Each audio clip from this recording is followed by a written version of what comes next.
Hampton mourns following the suspected drowning of student.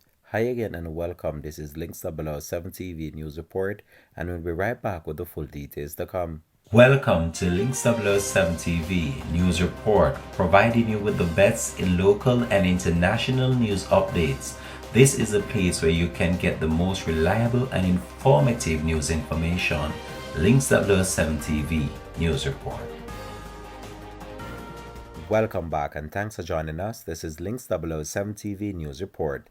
Students and staff at Hampton School have been plunged into mourning following Sunday's suspected drowning of a sixth former Isa Richard in Treasure Beach, St. Elizabeth. Principal Mayville Charlton Brown on Tuesday described Richard as a budding journalist and an outstanding student with leadership capabilities.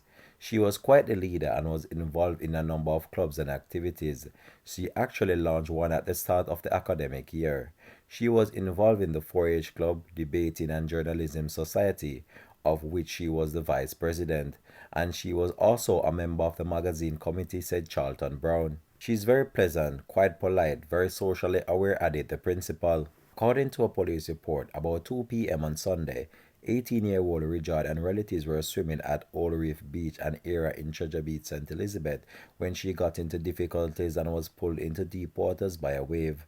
The police said that she was pulled out of the water by family members and transported to the hospital, where she was pronounced dead. At Hampton, Richard was credited for proposing and forming a committee to solidify connections between Hampton and Monroe students. Grief counseling for Hampton students and staff, as well as Richard's family, have been ongoing since Monday. Following Sunday's incident, Jason Hensel is reiterating the call for more beach safety and no swimming zone. Hensel said the suspected drowning is traumatic for the Treasure Beach area. This has been Links 007 TV News Report. Thanks for watching.